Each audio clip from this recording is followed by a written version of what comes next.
Men cannot be without a sense of direction, and that direction is absent without clarity. How can men be true to their word if they do not understand why they need to be? How can a man be trusted if there aren't values placed in them to show genuineness?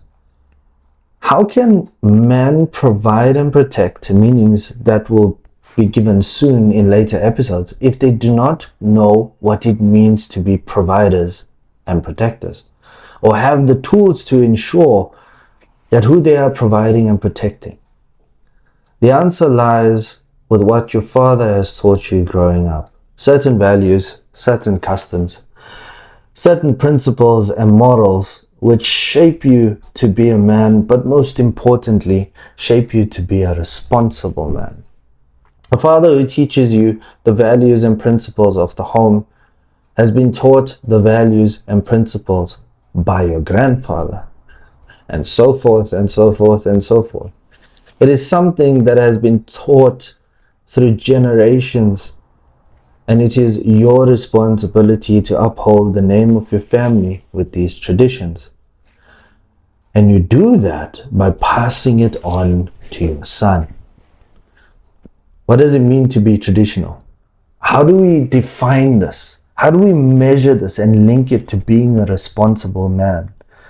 It is not a word to be used lightly, and in the 21st century, when someone hears about a traditional man, they all but remove themselves from the room. So how do you, as a responsible man, or wanting to be a responsible man, hold your values, your morals, your principles, the first piece of your family's legacy, hope to be passed down further without being influenced by weakness, chaos, and poor decisions?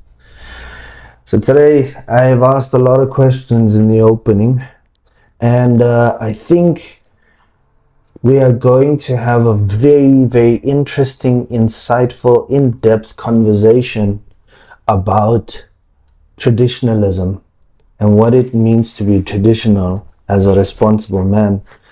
Today, with me again, is my beloved friend, Shady.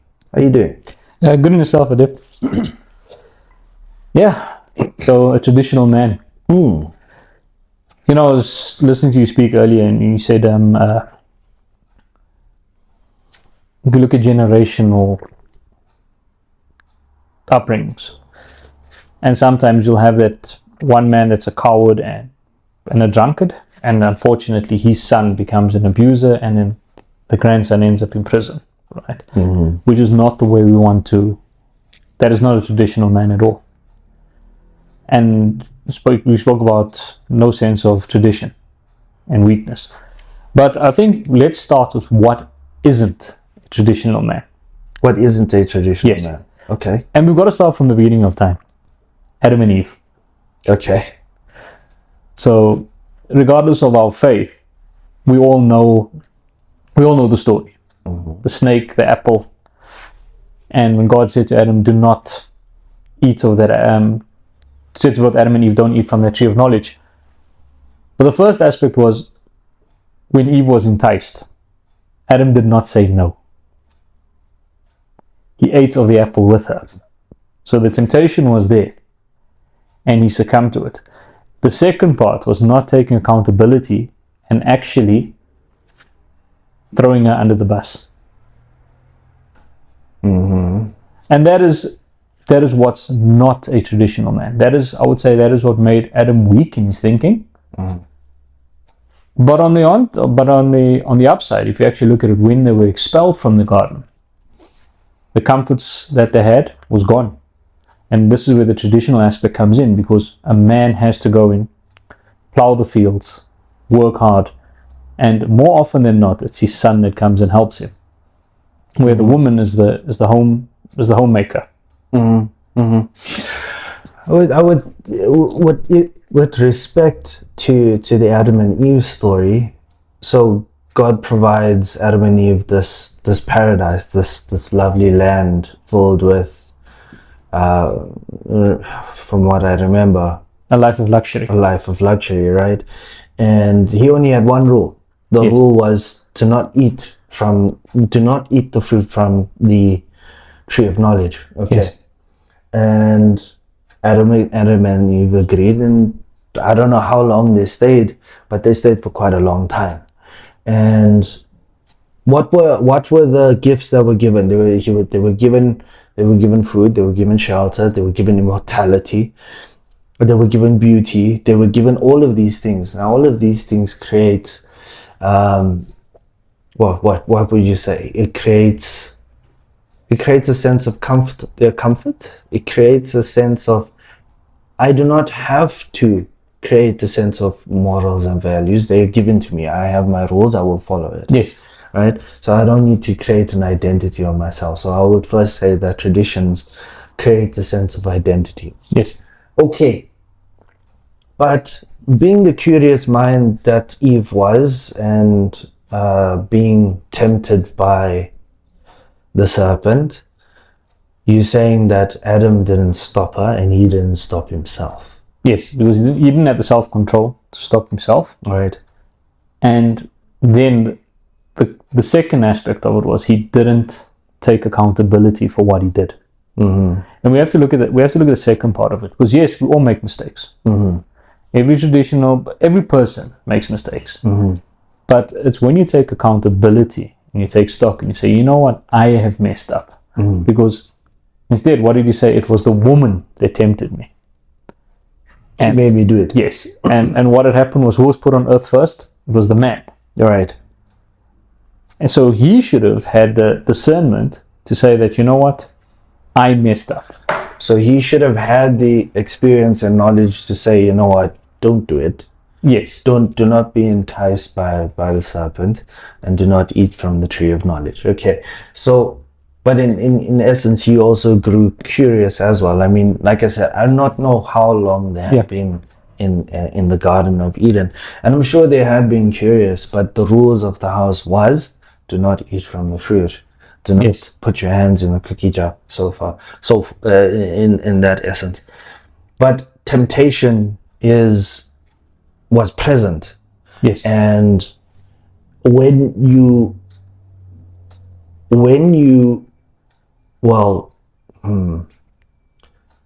feed into temptation, or when you fall into temptation, would you say that one person loses their sense of responsibility and loses their sense of respect for the rule, or at least the traditions of the house? So if God is the father and he set the rules in the house, did the children break the rules and therefore disrespected him and did it in a very irresponsible way?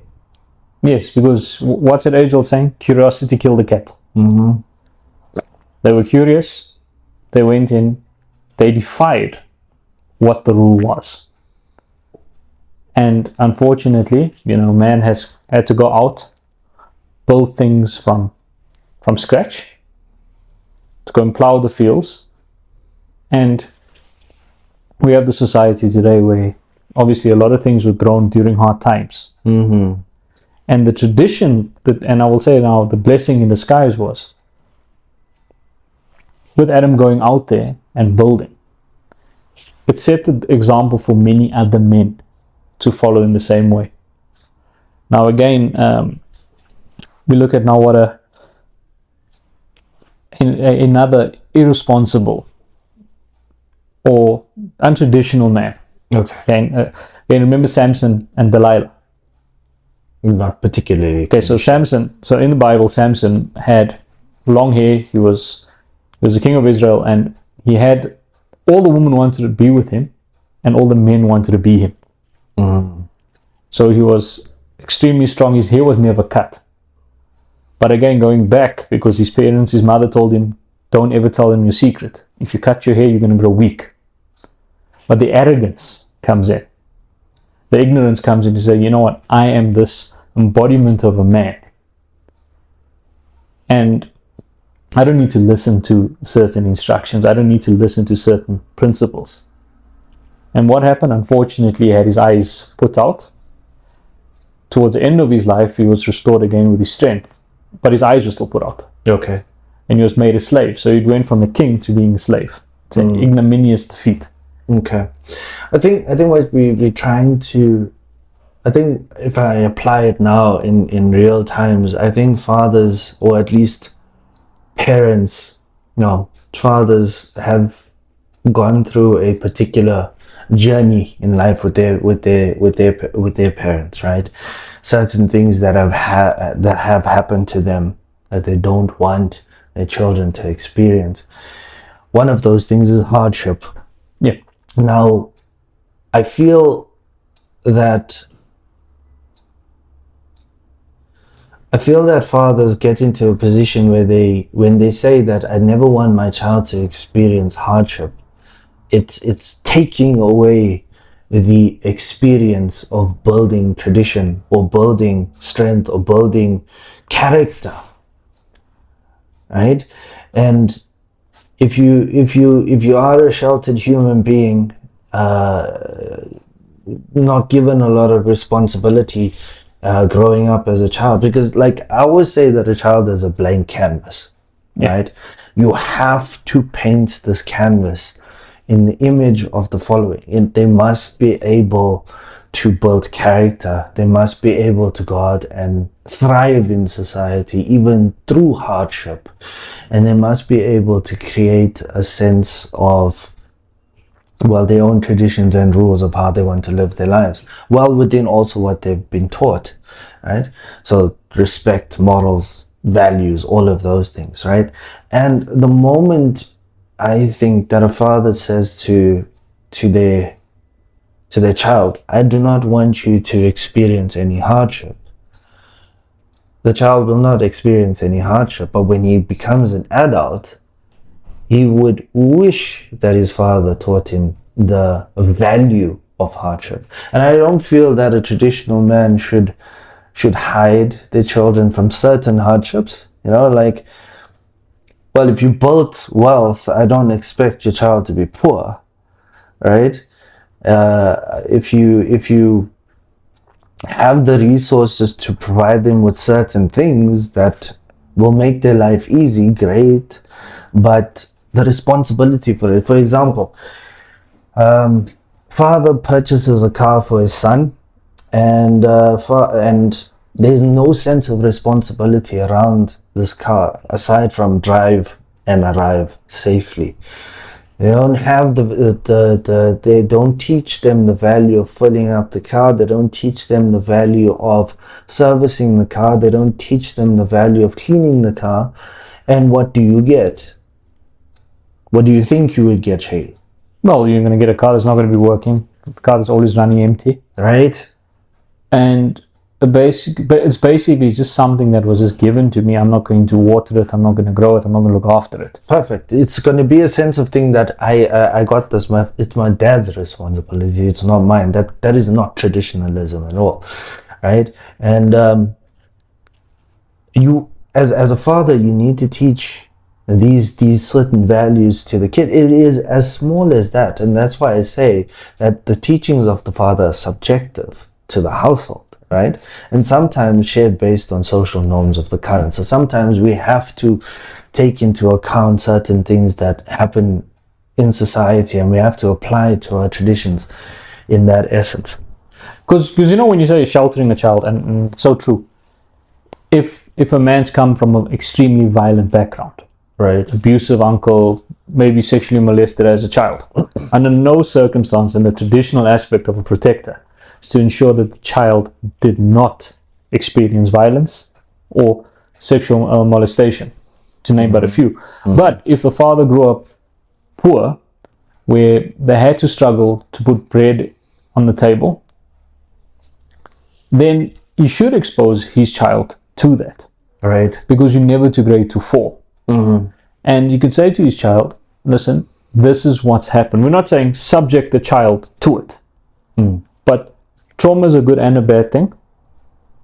And I think a traditional man, and that's why we have such a soft society with men today, is if that man had to struggle to take a taxi to work, maybe when your kid gets a bit older, don't let him go to school. Don't take him to school, let him take a taxi. Okay. Maybe go with him, guide him through it. so that it builds a sense of independence, because God forbid anything can happen. And when it's a difficult patch, how do you overcome it?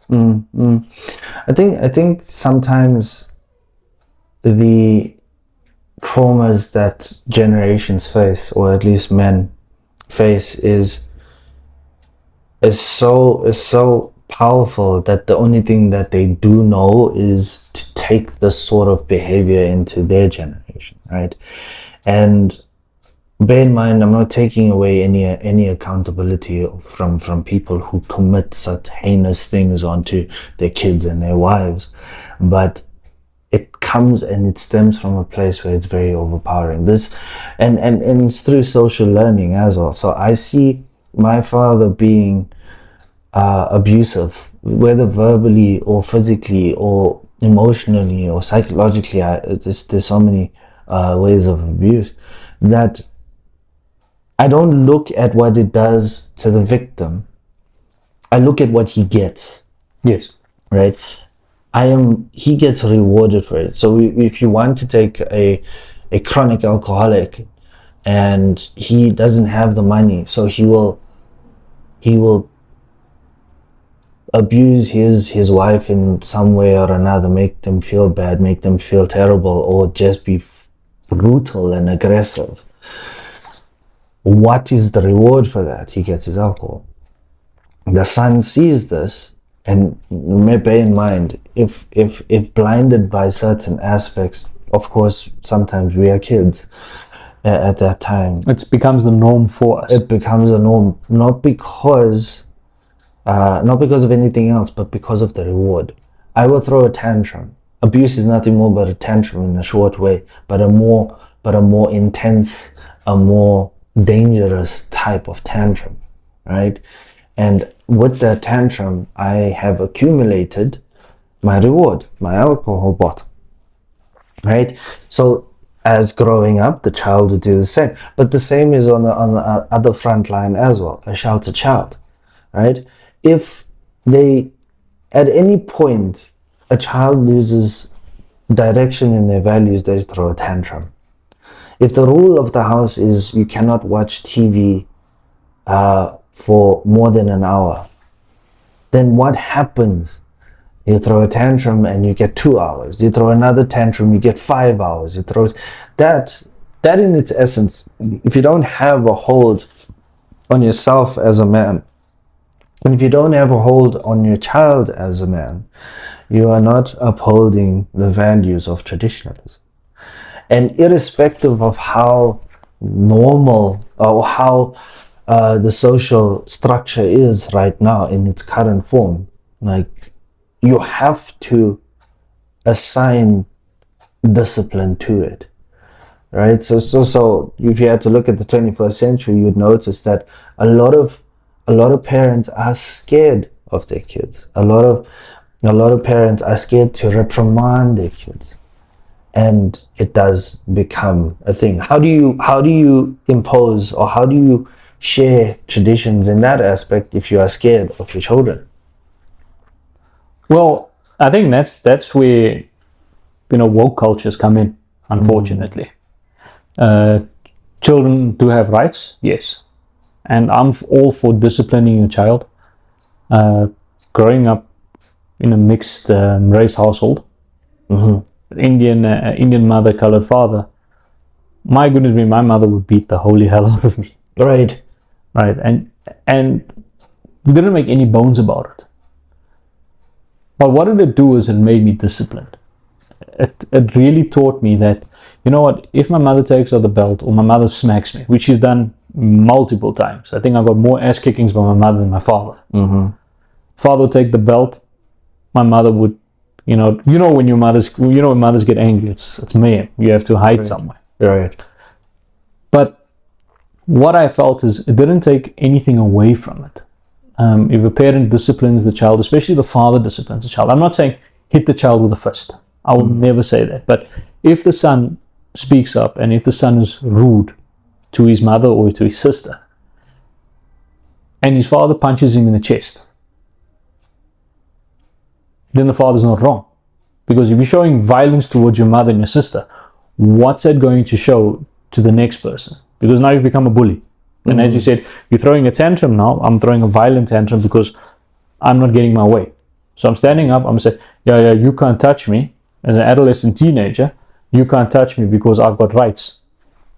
Then the father's well within his right, not necessarily to knock him out and blacken his eye, but to hit him in the chest. One shot, and he says, now you want to perform like a man, I'm going to treat you like a man. There should be absolutely nothing wrong with that. Because again, tradition is all about control. If he speaks to his son, the son ignores him.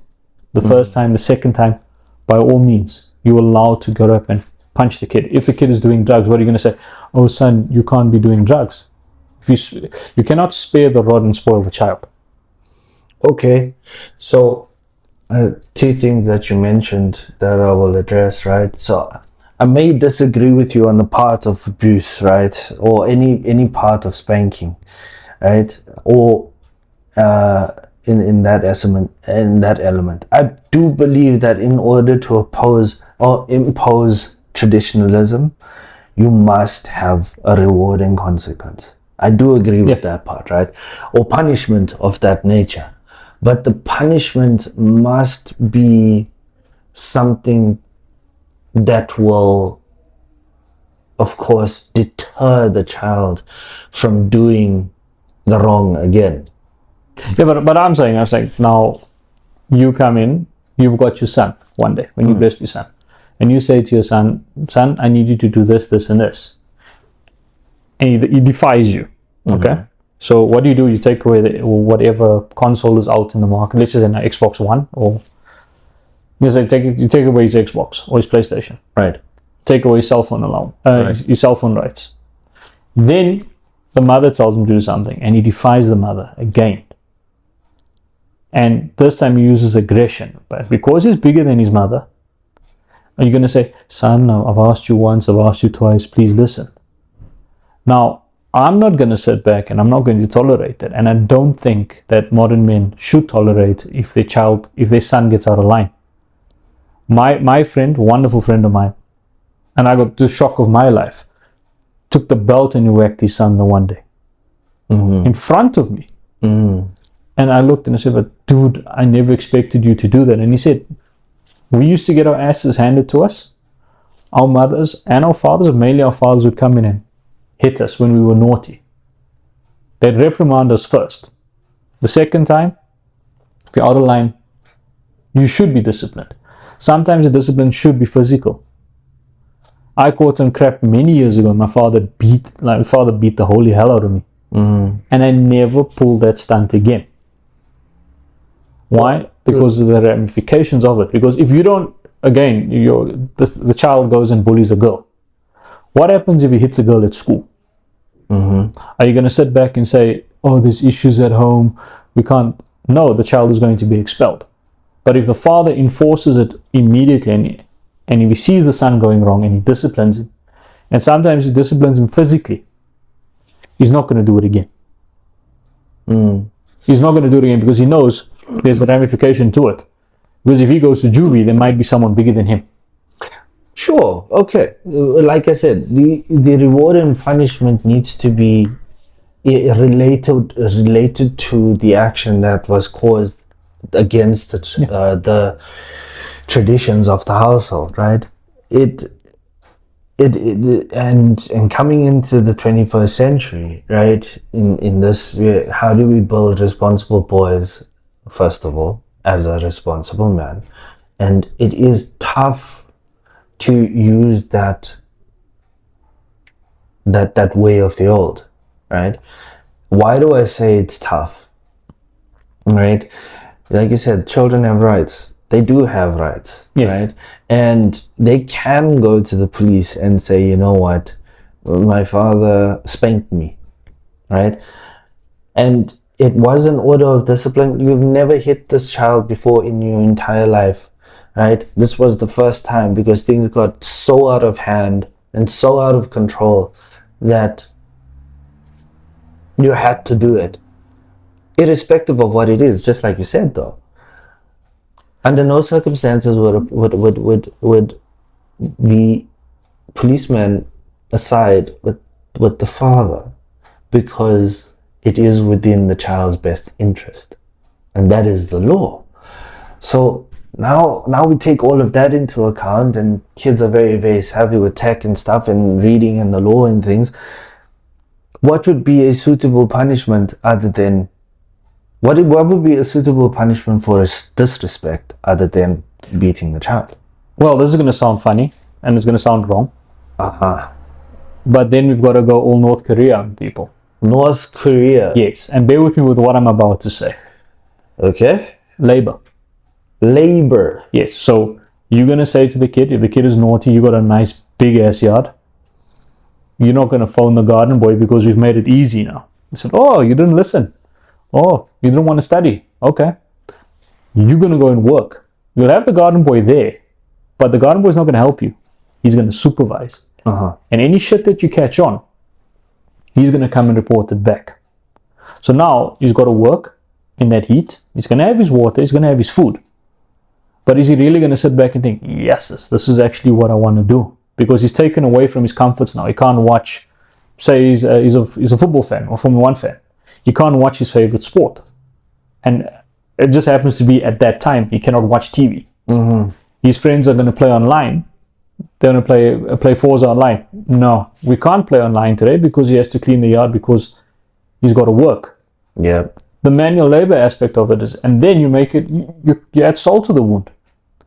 Instead of him cutting the grass with the lawnmower, you make him cut it with the grasses. With the grasses, okay. Yes. So you make it difficult for him. Right. Okay, so you make it a scenario where the punishment is, well, first of all, related to the severity of his disrespect. Yes. Right? A healthier way of doing it is making him do certain things around the house, creating a chore-based kind of thing. Okay. I remember watching this video where a father took his son to the barber store because he bullied a child who was bald because of cancer. And when he took the child to the barber, he ordered the barber to cut his hair fully out. That was one. The second one was a man teaching his daughter a lesson for bullying a girl at school. And when he caught wind of it, he didn't protect his child, so to say, but he got into the car and he made his daughter walk to school. So I think those are certain things that were necessary. Yeah, because the punishment's got to fit the crime. Yes. I'm not saying if a child breaks a window, right? I'm not saying take your fist and beat the child. I'm not, under no circumstances will I encourage that.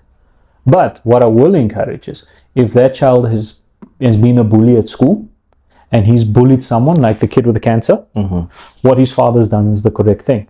If he's bullied a kid because he felt like bullying the kid, then I as the father, I'm going to bully him now.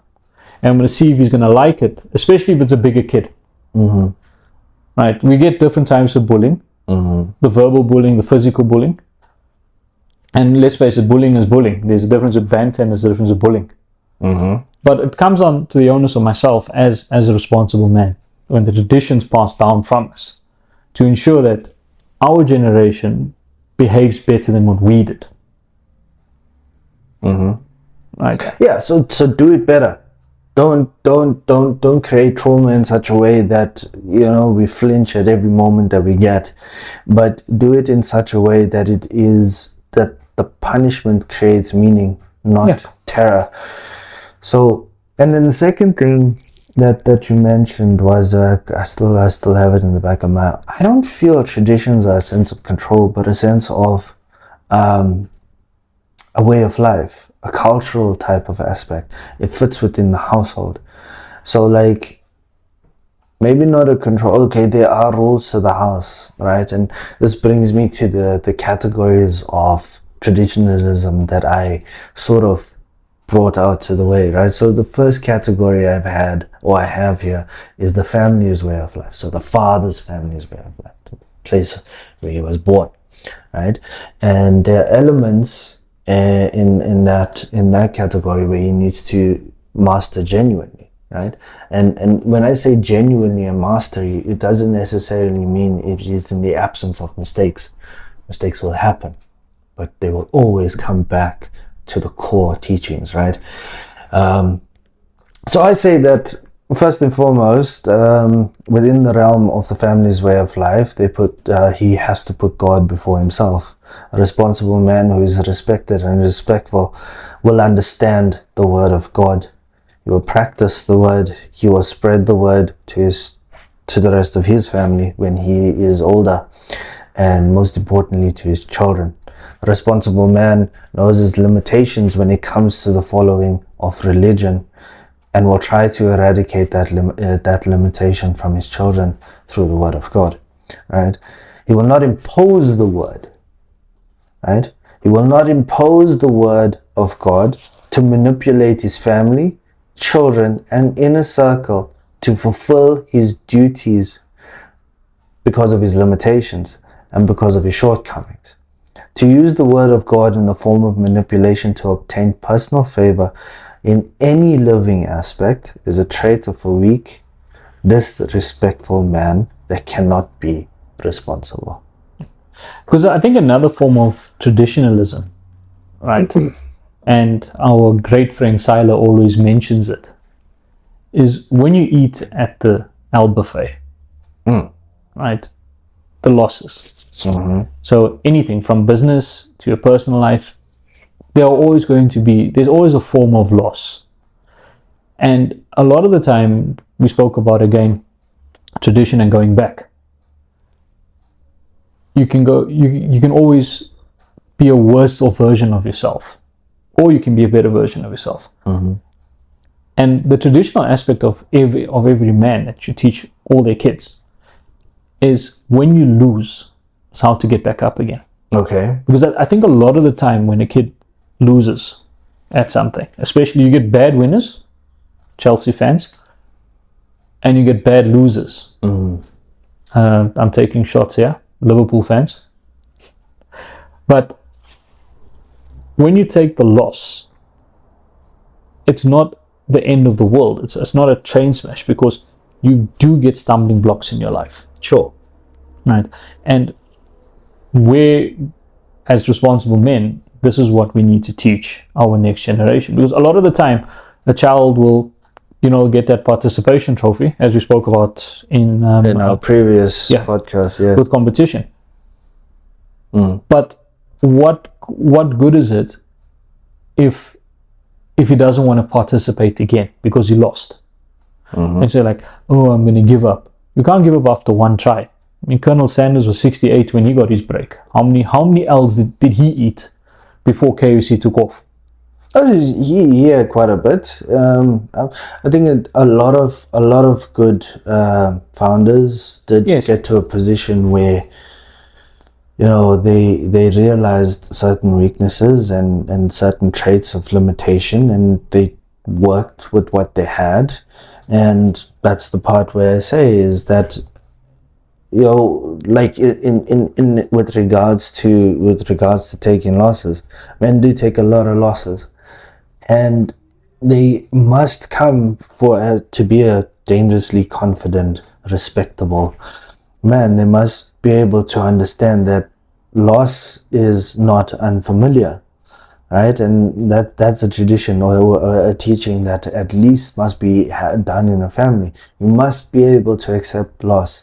If you cannot accept loss, you will forever think that the world owes you something, and that if you teach your children that aspect, they will forever feel entitled to that aspect. Hence why I use the example of Samson. Right, strongest man. Yeah, he was the strongest man in the Bible. Had everything. Sense of entitlement. He knew that nobody can touch him until he gave away his secret. And again, deviating from obedience, because traditionalism is again you say, it's walking with God. Yeah. Another thing is, it was funny when I had this Yeah. conversation with a very, we can say, potential love interest. We'll call her Margaret for all intents and purposes. Now, I love Margaret to bits. Nice face. But we spoke about traditional men, and I decided to take the piss out of her with this. And I said to her, oh, you know what, today's traditional man, he takes his wife's surname. When he goes to sit down, she has to pull the chair out for him. And her words absolutely stunned me, because I absolutely love what she said. She says, what shit is this? Because I don't pull out the chair for you when we go out. I don't open the door for you unless you're coming into my house. Mm. But generally speaking, you open the door for me, you pull my chair out, you protect me. That is a traditional man. You're a gentleman towards me. Not the other way around. You're respectful towards me as I am respectful towards you. So you were trying to implement banter in such a way, and she told you no. Well, she took because what I normally like to do, as you know, I like to take the piss out of people. Mm-hmm. And on Sunday, she did it to me. Yeah. And I walked home, and I remember walking home, and I was laughing about it. Because when Margaret said to me, and she said in a nice colored accent, "Hey man, moenie kak praat." Right? And I was like sitting, and it just dawned on me that yes, we always say that women don't want this traditional man, but we're looking at the 1% of those women. We're looking at the influences that we see on social media. Right. Not the ones who are not socially media staffed. I think we come down to that lady. I think her name is Lady J. Where she has a little insert of Yes, yeah, I know you're talking about. And then she's like, oh really? And then she gives you a little shorthand trend about what men should be like, and don't follow this kind of stuff, right? And it comes back to the thing about, again, where men, well, in the realm of the first category of they first and foremost, they put God before themselves, is that they will not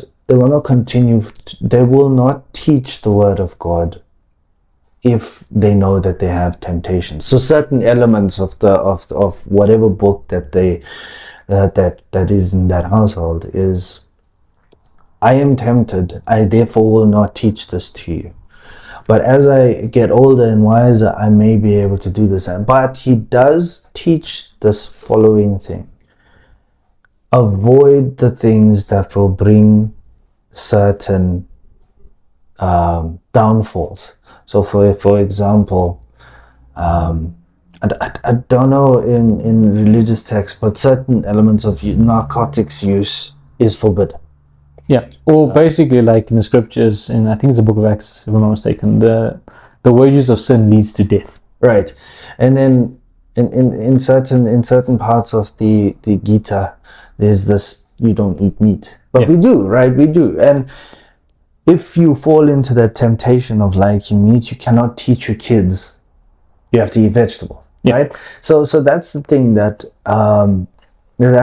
I say. So like within the Word of God, or whatever book that is there, it's sort of the foundations of your traditions that you're going to pass on from generation to generation. You will realize that in your household that there are certain temptations, and those temptations are unfortunately something you cannot teach if it's against the Word of God. Well, it's going to be passed on as a way of life in the house, but it goes against certain books, and it's fine, because it's something that you do not teach from the Word of God. In any way, it's a manipulative kind of thing. And I think that if he knows, if a responsible man knows his temptation, therefore he will not manipulate the Word, and therefore he will not impose this manipulated word to his children for his personal gain. And therefore I find that a trait of a responsible man. Because I don't know if you've heard of Cyrus the Great. No. So Cyrus the Great was, well, he's a modern, well, not a modern day leader, but it was many years ago he lived. But he was known as the champion of human rights. Okay. So he was born in 600 BC. He died in 530 BC. So he was born in Persia, which is now modern day Iran. But what Cyrus always did was he believed in his decree, one man, one woman. That was the start. Equality amongst people. He was, as the Persians would call him, he was a champion of the people, champion of human rights. That is the kind of traditional man. I mean, again, we look at it, they say chivalry is dead. There's nothing wrong with a guy opening up a door for his partner. How often have we failed to do that? Let's look at that small example, opening the door for your partner when you get into the car. Well, I would say that's one of the second aspects that I was teaching, and it's called the rituals of the household. And growing up, I always observed this opening of the door thing, and I did ask my dad, okay, why do you do this? And he says it's a responsible thing to do, right? You have to ensure the comfort of the other before ensuring the comfort of yourself. That's why you open the door to the lady, so she can get into the... Think about a winter night. You're taking your wife or your partner out on a date. She's dressed up very well for you, but some of her clothes, well, whatever she's wearing has an element of light fabric, or she's wearing a dress that just has straps and she's wearing this coat. And your responsibility, number one, is to have the car warm. The second responsibility is to ensure that when you stop parallel to her parkway, you open the door for her so she feels warm. Because you've been driving 20 minutes in an air conditioner, so it's fairly right that she has the opportunity to get warm as well. You take the walk around the car and you sit down as well, and it's perfectly fine. And that is the elements of respect. You forgot the third one. Which is? If it's a really cold breeze, you take your jacket off and you give it to her. Right, 100%, right? So there's that kind of thing as well. If she forgot her jacket, or I don't know if sometimes it has been a thing about testing a man and his chivalry, in the essence that women deliberately don't go, without with a jacket. I don't know if it's a deliberate thing where they enter a party or a venue or something without a jacket, so that when they do see their partners, I'm not talking about some random guy, but they do see their partners who's wearing this big puffy jacket, he will take it off and give it to her. I don't know if it's a testing or it's a thing of cuteness. I'm not too sure. I think it's both, because when she wants to feel warm, she wants to feel protected. Yeah. We're not saying in the middle of winter just wear a t-shirt. Not all of us are Jack Norris. But if he's wearing a long sleeve t-shirt underneath his jacket, yes, by all means he would have still been warm. And if he sees them get out and he gives her his jacket, now that's a form of someone taking off the shirt of his back to help someone else. That is a form of tradition, in a sense, because you're putting your needs aside for someone else. A traditional man is also, let's look at it like this: it's a servant. To serve, not to be a servant. Well, you're as a father, as a husband and a father, are you not a servant? I serve. Yes, you serve, but you serve to keep your kids happy. You serve to provide a roof over their heads. That's what a parent does. A parent's job is to serve. They serve, right? Because as kids, you want to be pampered. Look at a baby. A baby doesn't do anything. Yeah. It's like a newborn puppy. Everybody's around it. Everybody wants to play with it. Everybody wants to comfort it. As soon as that puppy loses its cuteness, they know, okay, now we've got to start working. Well, look, when you have a child, it's not like you don't stop working. You do. You've been working. You will work yourself as a parent till the day that you pass on. right? But you will never stop worrying about your child, right? So the work begins from birth, Yes. right?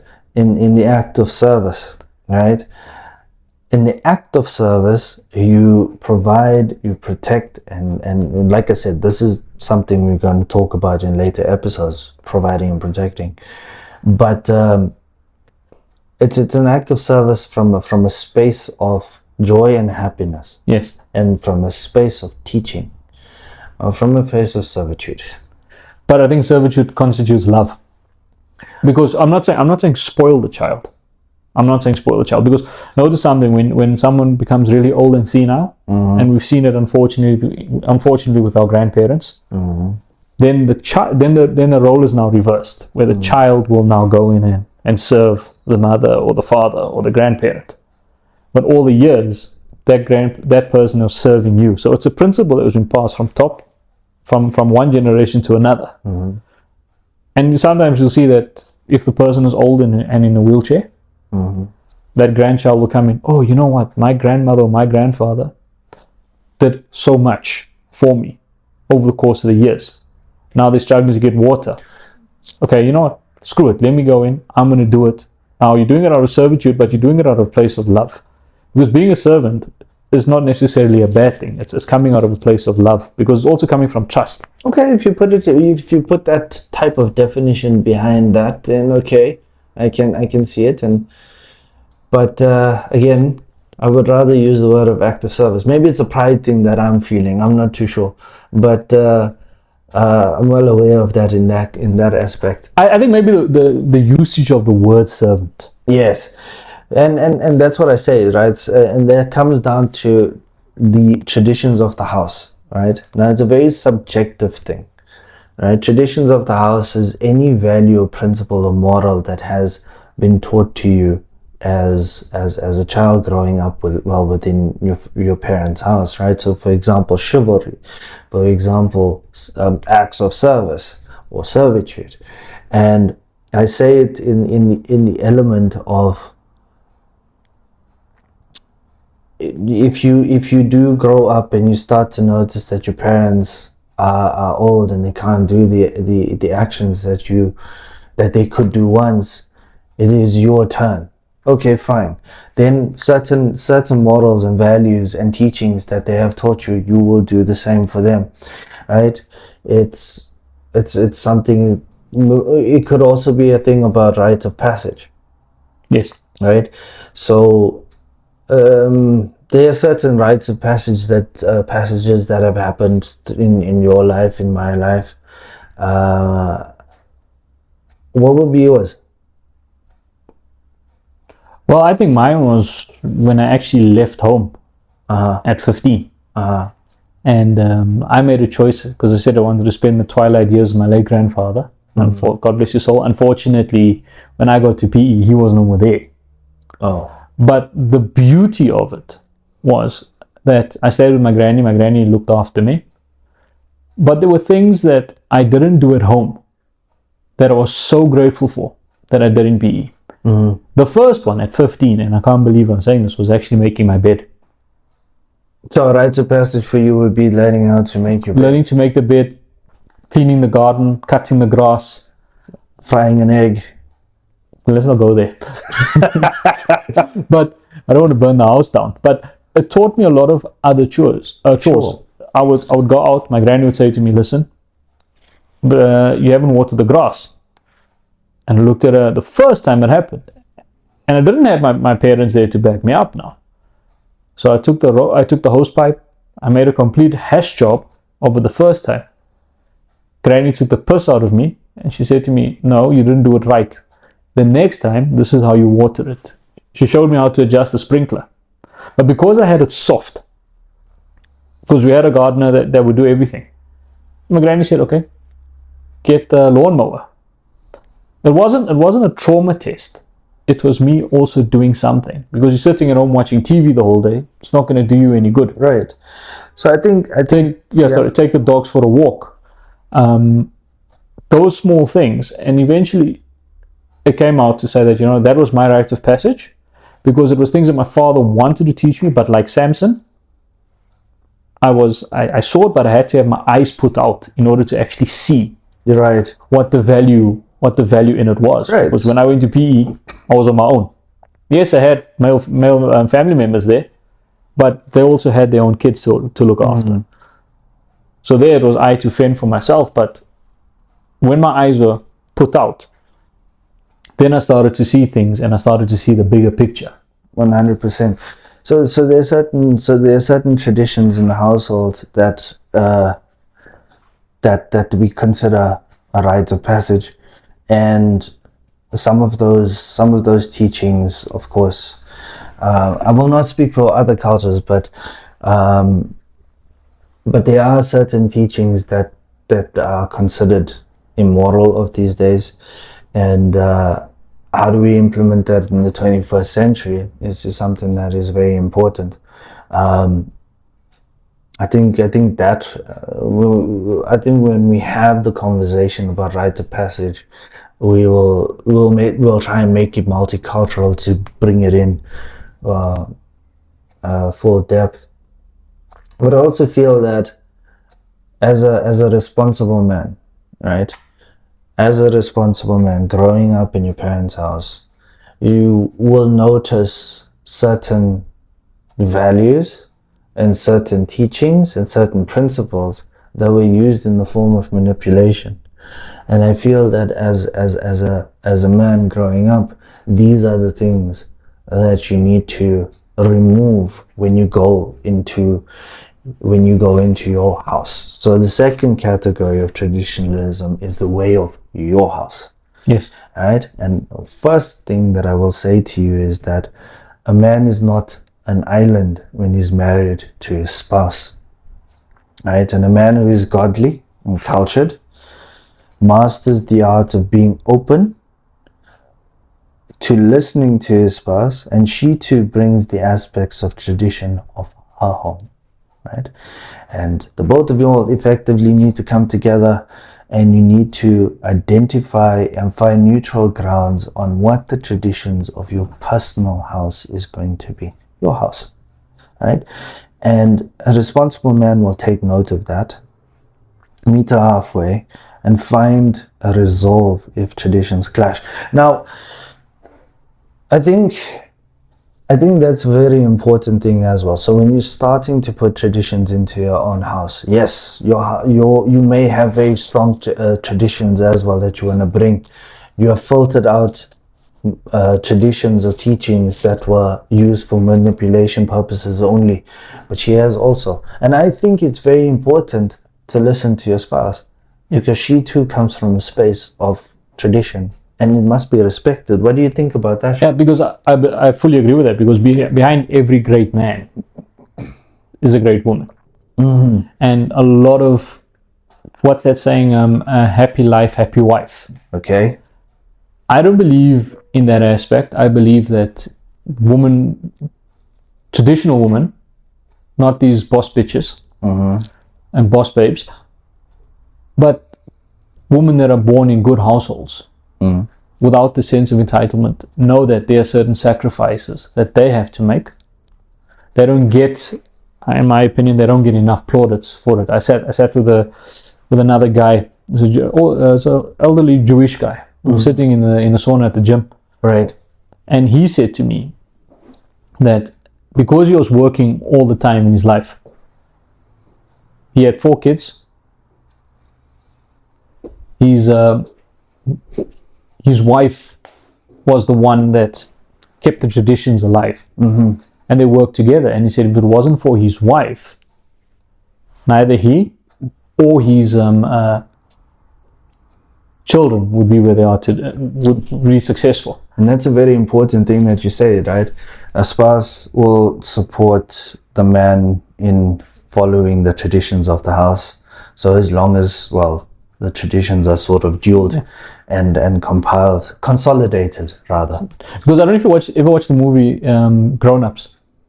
With Adam Sandler? Yes. Yeah. So remember Chris Rock's character is a stay-at-home husband. Yes. And okay, it's not traditional for a man to be a stay-at-home husband, but look at how he elevated the kids also. But a traditional man also shows a bit of emotion, because he started speaking and he complained a little bit that his wife didn't pay attention to him. And we as men, when we have a busy day at work, what do you want to do? To come home, take your shoes off, have a beer, and watch whatever's on TV. You don't actually pay attention to your spouse, because we've grown up in this corporate environment where everything needs to be, well, we need to make a profit on everything that we have. We always have to see a return on investment. A marriage is also a return on investment. That's a very important thing that you say over there, and I keep saying that to well, not necessarily men, my clients. I say to them that the pursuit of a career is not the only thing that brings purpose and value to your life. It's not the thing that, and it's not solely the thing that will help you achieve your goals. If you want to pursue a career, perfect, 100% go for it. But you also have to pursue the following. You have to pursue the happiness and the joy of your household. And it's not limited to bringing money into the house. You have to bring your attention as well into the house, or at least transparency to say, today's one of those days where I can't give you my full attention. I am in a space. Two things will happen. They will leave you alone because they respect the fact that you are lonely. Not lonely.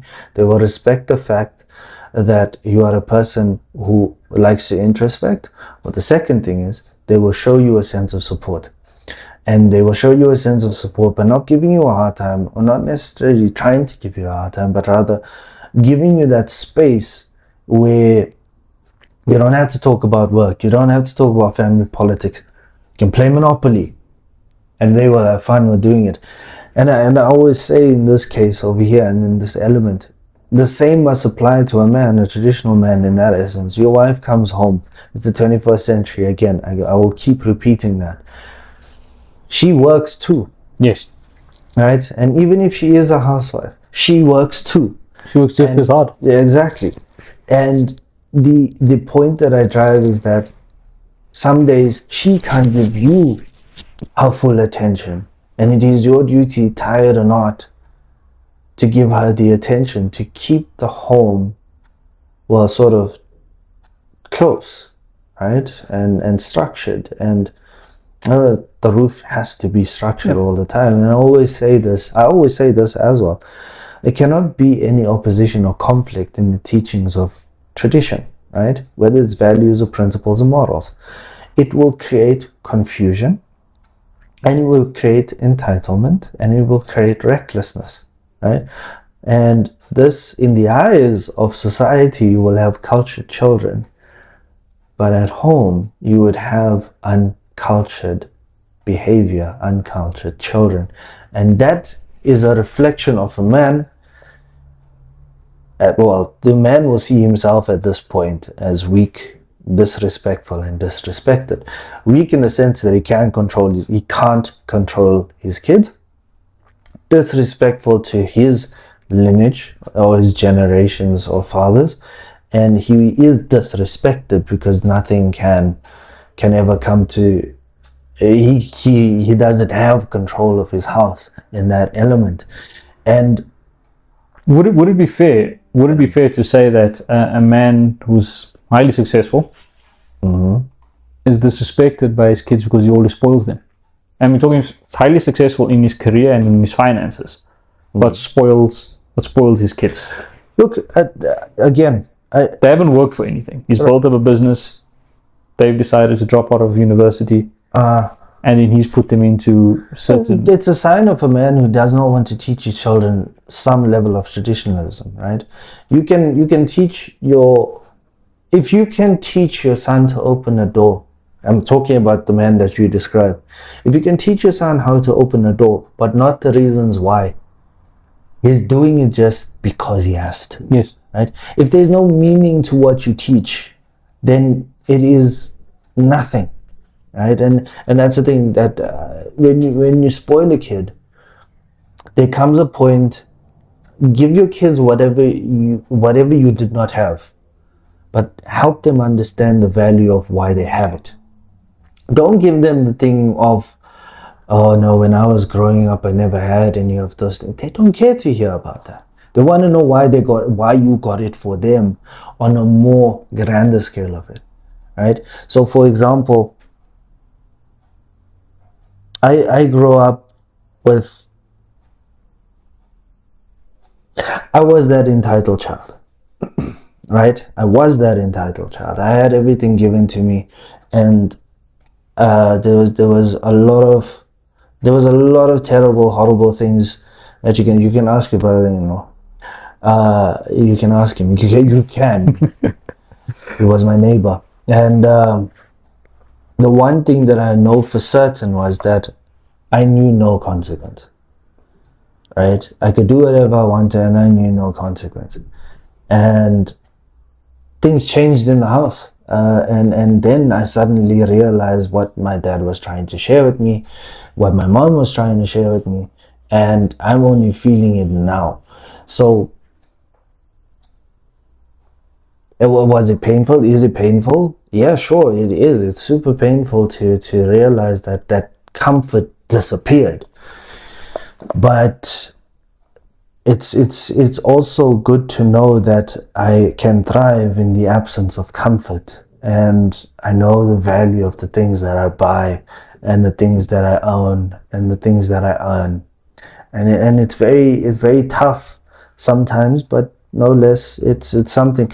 There is that part where a boy goes on a journey where he does not want to listen to the teachings of the father because he knows too well. Prodigal son. Right. And the eyes must be plucked out in order for you to see that life does not work in that way. You were sheltered. You were in paradise when your father was earning. Now you have to go out into the world and you have to see it in that essence. So, which comes down to the final category that I'll share with you, is that a traditional man is autonomous. And I say he's able to filter out traditions of that have manipulations, and he promotes free thinking. He promotes free thinking in the sense that he understands societal norms. He understands that reward and punishment work differently, and he understands that in order for him to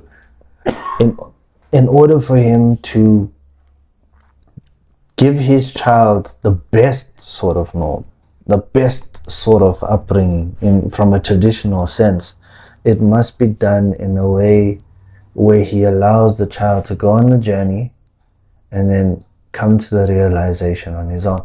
Hence the rites of passage, the enabling them to do chores, enabling them to do acts of service. All of those things build character and autonomy. I think the first rites of passage actually is, I love how you put it. You know, it's when a child starts walking. I've seen it now with my nephew. Bugger doesn't want to stop walking now. Doesn't want you to pick him up. The second rite of passage, and I think this is probably the nicest one, and unfortunately this is where we've deviated. Remember when you used to ride your bicycle? Oh yes. You had the balancing wheels. Yes. And you ride the bicycle, and then over time, I think when you got about 4 or 5, you take the balancing wheels off. Yeah. In the beginning, your father or whoever would hold the saddle. Yes. And then they'd let you ride, and you'd wiggle and you'd fall. Yes. Now, a lot of the time, the child would cry. And I cried, but I was on concrete, so it wasn't on the grass, which I was more appreciative because of the terrain. And it taught me you have to get up. No one's going to come and rescue you if you're sitting there crying all the time. And eventually got up, started riding the bicycle. But then I realized once I got the hang of that bicycle, I didn't need my father or anybody else to hold the saddle, because now I was able to stand on my own feet. Right. And it's as simple as that, as a rite of passage. Because you'll find that a lot of people, a lot of kids 7, 8, 9, 10 don't want to be, they're still on the training wheels. It's the same like being potty trained. My friend's daughter, she was, how old is she now? She's 10. She was 5.5 and she was still in a diaper. Okay. And the one day she came to sit with me, and she sat on my lap, and I was like, and I asked the mother, is she still on a nappy? And she said, yes. And then what did that child do? I looked and said, she's not potty trained. The mother said, we're trying to potty train and she doesn't want to learn. She went to the toilet. She told the mother, please take me to the toilet. She took off her nappy that day and she said, now I only want to wear underwear. I don't want to wear the nappy anymore. So the rites of passage, as you were saying, is it's those small victories. Because again, talking about losing a lot, when a child starts crawling and he gets up and he falls, yes, or she gets up and she falls, yes, that's the first form of loss at the buffet, because you're not going to just stand up and walk. Yeah. And then getting on your bicycle or getting potty trained, I think that's the next logical step. Yes. You're still going to wet yourself, but eventually you're going to become self-sufficient. 100%. And then it is that matter of autonomy that we're talking about. Yeah, and then riding of a bicycle, but without any of those principles that are enforced on us by our mothers and our fathers. But now we're specifically looking at on the father aspect of it. So the child knows now walking. It's going to be running soon. But if can you imagine you keep the child in a pram the whole day? Oh no, we can't let the child's feet touch the ground. Well, that's the thing, right? So a responsible man will realize certain mishaps, certain let's say irrational behavior at this point, and he will go home, he will analyze, and he will come back and say, you know what, listen, this is going to go against teaching a child certain things that he needs to know. And this is why I say that responsible traditional men need to have a spouse that will be on their side to actually come together and actually find a resolve. If you're making decisions by yourself in a married household, something does not look right. And I think I would say, as we're going into the spanner in the works with Sila, who's just arrived, yawning. I would say that no responsible man will want to cause harm to his family, his spouse, and his children. He must teach them the value of hardship and hard work and the rewards that come out of it. It's just what you said, right? A responsible man must try his level best to understand the traditions of his spouse and apply it in the household, irrespective of what it is.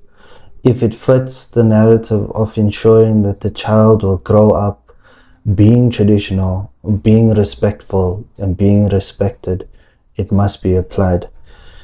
He must do his level best to destroy the following things from his child's life, and that is tantrums, entitlement, and being disrespectful and uncultured.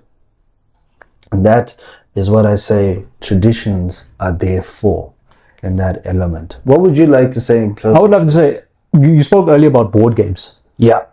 Right, and I just happened to think about it now. Monopoly. Yes, I've played as the bank. I've stolen money from the bank. I'm not going to lie. When I played Monopoly. What is new? Right. From being a banker. But notice something.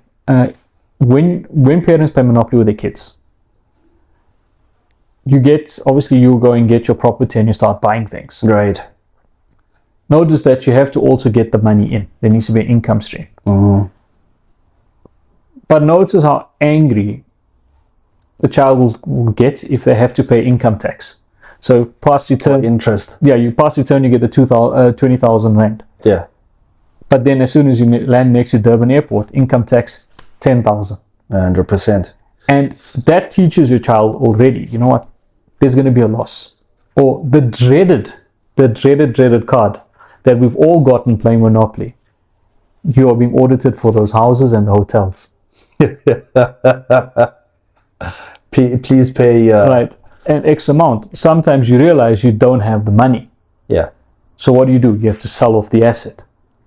Now, it teaches, that's why I prefer to have board games with family time, board games and reading over playing a game, playing Call of Duty. Call of Duty you play in your spare time. Right. But when it comes to family time, that now, because the father now has to see how that child is going to respond to that situation. I'm not a believer in reacting, but it's more responsiveness. I think there was this game that we were playing, my sister, her husband, and her 2 kids, where I think I dominated the entire Monopoly table, and I dominated it so well that I think I had both the get out of jail free cards, but every time I picked up the card about go to jail, go directly, I literally went there to chill. And they asked me, it's like, why aren't you using get out of jail free cards? And it's like, I don't want to pay. I don't want to pay in that if I land in your space. I want 4 rounds to myself where I don't have to dice and have the risk of paying for that stuff.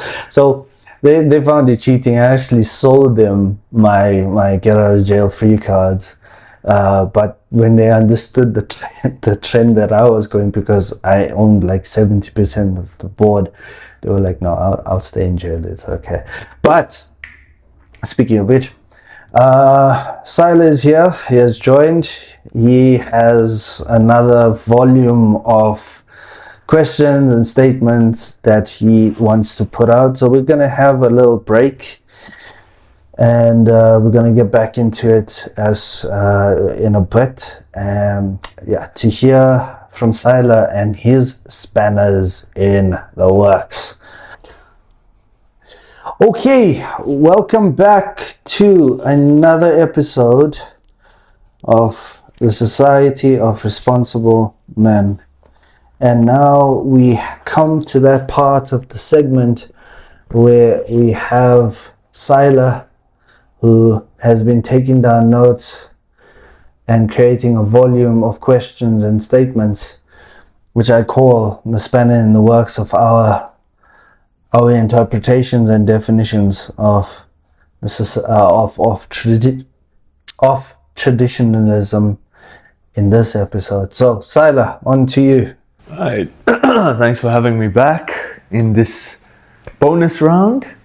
I will start with you guys talked a lot about men with families, and a lot about how they should be in marriages, that sense of traditionalism. So now I want to ask you guys about the men who aren't in those categories and what you think traditionalism would look like for them. I'm talking about the single guys, the guys who don't have children, that kind of thing. So that comes to the category of the culture of the way of life of the house. So your parents' house. So there are certain teachings and values and principles that you will learn in your household or have learned, and that's what you need to try and practice. That's what you need to try and practice as a responsible man who's who is single or at least in a relationship. And he's trying to get to that point where he wants to get married and set his life up, so to say. But how do we deal with that if it's a lifelong bachelor? Well, I think that's what Sila is asking. Not necessarily. Let's say just before you get to that point, right? Before you get to the wife and the kids, or let's say you're not in a relationship, because let's face it, today's dating scene is a shit show.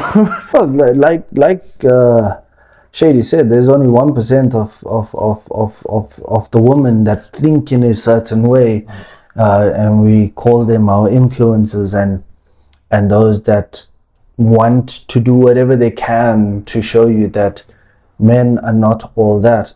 We know we're not all that. We are just trying to get through life in a way, but in a traditional sense. So the first thing I'll say is that we need to learn and practice the way of our parents' house. So the teachings that are brought there. And the second thing is autonomy, which is the last thing I mentioned. A man needs to decide for himself what is applicable and what is not. And as long as it doesn't fall within the realm of terror, being malicious, or all of those things, then I would say that they are practicing traditionalism well. Because I like to answer your question then, because there's a friend of mine who's a social worker. So obviously it's an awful job, especially when you see these orphan kids. Mm-hmm. And I asked him that day, I asked him, like, how do you deal with kids that come from broken homes? And he said, because he's the only male on the premises, he actually sits and he has one-on-ones. And start with the boys first, especially the elder boys that come in. Mm-hmm. And he'll sit and have a one-on-one and take the time to actually spend with them. And I asked him, don't you want to have kids one day? He says he doesn't want to have kids because these are his kids. And you look at it also like, it's not necessarily always the parents, because let's face it, we've got some awful parents in the world. People who do not deserve to be called parents. And it also takes the ownership and think of another man to come in and groom, not having these grooming gangs, but actually groom these kids to become a better version of themselves. So if this guy is single, and I love to allude to the CEO one, where he's decided, I'm not going to have kids, I'm not going to get married, I'm going to build my entire life to my business. He will see the youngster, the young 22, 23-year-old working late on a Friday night. And the first thing he'll go and ask him is, where's your girlfriend? This thing can be done Monday morning, or this thing can be done on Monday. You don't necessarily have to work through the weekend to make your girlfriend starve. I chose this life, you don't have to choose it. Okay. So it strikes me as there seems to be sort of a broad couple of traits that traditional men should possess, right?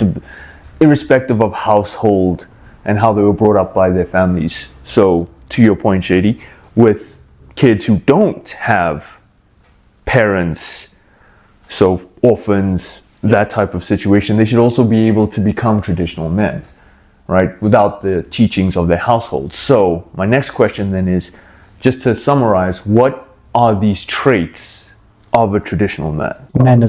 Manners, to be cultured, to acknowledge that you are... When you say to be cultured, just quickly, what does that mean? To be cultured in the sense that you are in a position where you do no harm, where you respect your elders. I'm just giving examples. Where you show respect to people who are conversing with you, know when you lose, and lose gracefully, effectively, and that's effectively what a cultured man is.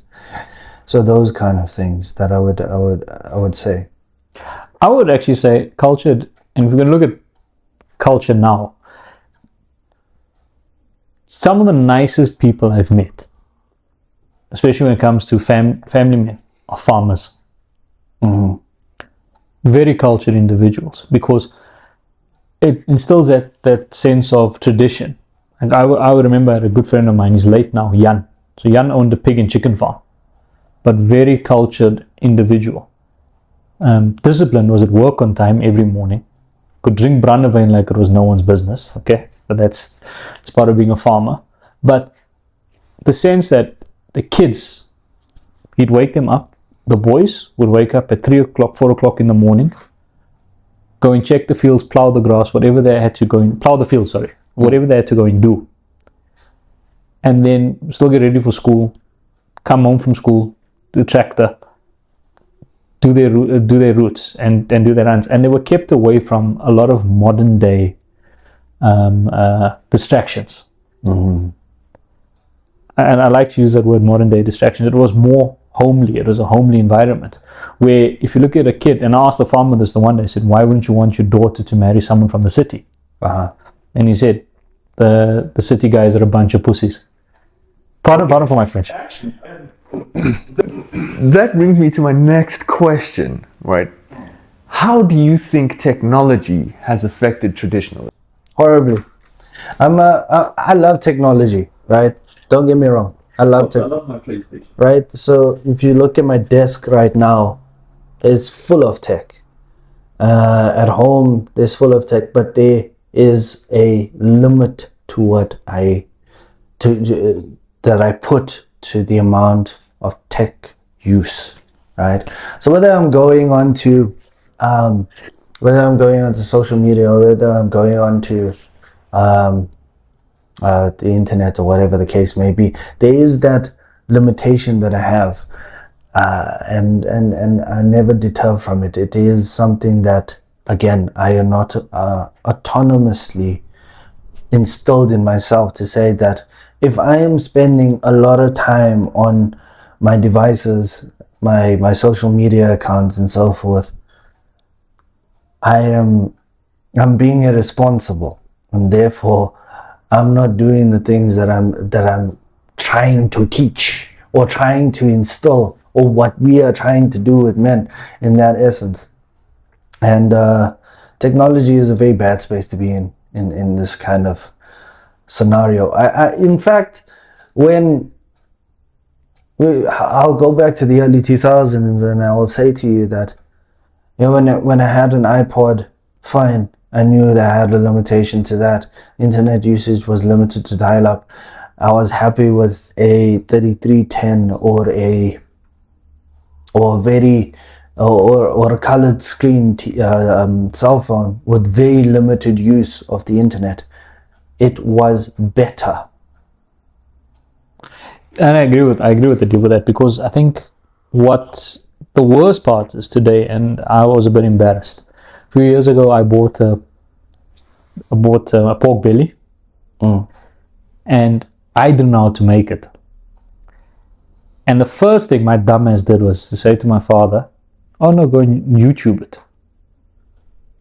My father looked at me and was like, "What is YouTube?"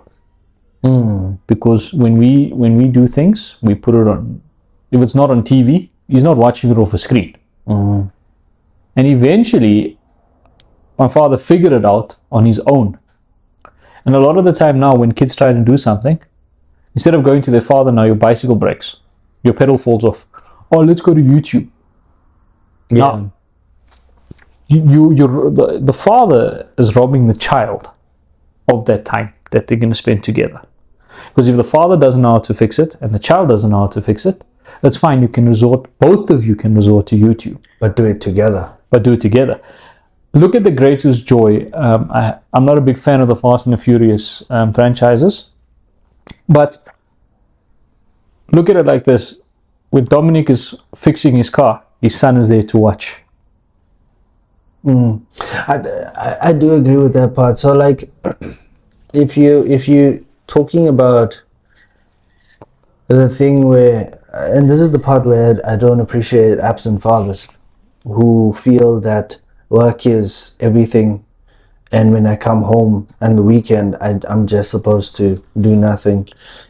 It actually propels children towards doing it themselves, but with the use of YouTube material or social media materials. Okay, so how to make a pork belly, how to fix your bicycle, all of those things. Whereas in the past, it's a thing where if you wanted to learn how to bat, kick a ball, play rugby, there was a person that was present. He was the father. And the father would do these things with you. And he would do it in such a way that he would try to make it fun and exciting. Even if he didn't know how to kick a ball himself, he would do it. But he would do it in a fun and exciting way. Okay. Now, here's my gripe with that whole thing. If you are YouTubing something, right, you learn how to do it as good as you can. I mean, without the father or whatever. And a lot of people have to resort to that if they don't have a father, their father's absence. Can they not still be a responsible man through learning from YouTube? Well, they can. And so, is it necessarily a bad thing that because part of your definition of traditional is autonomy, exactly. Right. Through autonomy is important. It's what you're learning that's a problem. Yeah. Right? So if I as a single traditional man, right, want to learn how to do certain things, then of course I would have to learn by instruction. But I want to learn how to make something useful. It has to be useful in my life. But if you're going to give me these 5-minute crafts that I'm never going to use in my time, and I'm actually looking at that, what have I learned? Nothing traditional in that aspect as well. Yeah, because So it's a balance there. yeah, it is. It's what you use technology. Because think about it. Every father and every responsible individual, there comes a time when you also need to be proactive. And being proactive is also, if your dad's not at home, I'm not saying go and start a fire on YouTube. I will never encourage a child to do that. But if the child can see, okay, I see this, the nut is loose. Okay, let me go into YouTube to find out what spanner size I can use in order to tighten the nut. Perfect. Then the father's gonna be happy because you're showing initiative. But if you're putting yourself in a line of fire, figuratively speaking, or in danger, that is not showing. That is now from the top, either telling you don't play with matches, and you're defying it, or the top not telling you that, and you don't know. I once got burnt with a pot baking popcorn, and my father said to me, "Whatever you do, don't ever put this. You can make popcorn when I'm here. Don't do it on your own." And I was about 8 or 9. My father wasn't at home, and he told me, because it was burnt and there was this awful smell. Now, could you imagine if I actually went and made a fire in the back and I caused the Project X burn half the neighborhood down? So I think those are things that technology must be used in moderation, number one. Number two, technology must be used to learn something useful. If you're not learning anything useful, then whatever you are doing is useless. Yeah. Okay. So I think before we close, I think we have about a minute left. You had a plan or a theme or the topic for the next episode, and seeing as though you're not going to just be doing the spanner in the works, you're also going to be an active member of this little podcast that we're going through. Well, my membership is upgrading. Yes. What is the theme that you want to talk about? Oh, there's too many that I have. Maybe pick one. I honestly, on the spot, can't pick one.